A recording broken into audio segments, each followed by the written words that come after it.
Mais non, ne paniquez pas, ça va bien se passer, tonton Algébri est là. On corrige ensemble l'exercice 2 du bac ASI qui est tombé le jour 1. Probabilité, lis l'énoncé, et moi j'attaque question 1 à partir des données de l'énoncé, donner les probabilités P de F et P de S, sachant F. Là, c'était juste de la lecture d'énoncé.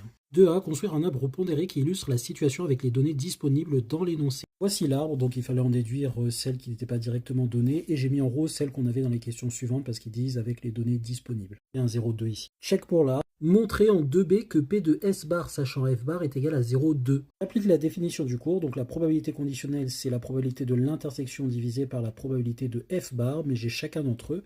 Celui-ci c'est 0,01. On dit que 1% des joueurs ne réussissent aucun des deux tests. P de F bar on l'a eu en complétant l'arbre, donc c'est 0,05, et après simplification j'obtiens bien 0,2. Check pour ça. 3. Calculer la probabilité que le jouet choisi réussisse les deux tests. L'intersection entre F et S, et ça en utilisant la définition de la proba conditionnelle, c'est P de F fois P de S sachant F, et on a chacun des deux qui était ici dans l'arbre. Donc ça nous fait cette multiplication qui donne ceci. Check également. Question 4, montrer que la probabilité que le joueur réussisse le test de sécurité vaut 0,97 arrondi au centième. Utilisez la formule des probas totales, et avant de faire ça, n'oubliez pas qu'il faut justifier que F et F bar forment une partition de l'univers, et donc d'après la formule des probabilités totales, la probabilité de S c'est la probabilité de F inter S plus la probabilité de F bar inter S, et j'ai chacun d'eux. On l'avait juste avant, et celui-là c'est P de S sachant F bar fois P de F bar qui apparaît ici dans l'arbre. Il me donne 0,971, soit 0,97 arrondi au centième. Check. 5. Lorsque le joueur réussit le test de sécurité, quelle est la probabilité qu'il réussisse le test de fabrication? Donner une valeur approchée au centième. Probabilité conditionnelle encore, puisqu'on a réussi le test, donc on est dans le contexte de ça, et donc on veut P de F sachant ça. Par définition, c'est ceci, et donc je remplace les valeurs. Ceci, ici dans le calcul, j'utilise la valeur exacte, comme elle est disponible et qu'elle n'est pas trop compliquée à mettre, et donc j'obtiens ceci arrondi au centième. Check. Je te laisse mettre pause pour lire l'énoncé. J'attaque avec la question 1 de la partie B, exprimer l'espérance et la variance de Sn. Sn suit une loi binomiale de paramètre NP, donc on applique le cours, n fois P pour l'espérance, n fois P fois 1 moins P pour la variance. Trouve ces deux valeurs-là, check et check. Là, on veut une valeur approchée à 10 moins près de la probabilité que S150 soit égale à 145. Formule théorique vaut ça et calculatrice, quoi. Et à 10 moins 3, on veut qu'au moins 94% des jouets aient réussi le test de fabrication. Donc on veut que le nombre de succès soit plus grand que 94 sur 100 fois 150. C'est 141, donc en fait c'est cette probabilité-là qu'on évalue, et pareil, calculatrice. Check.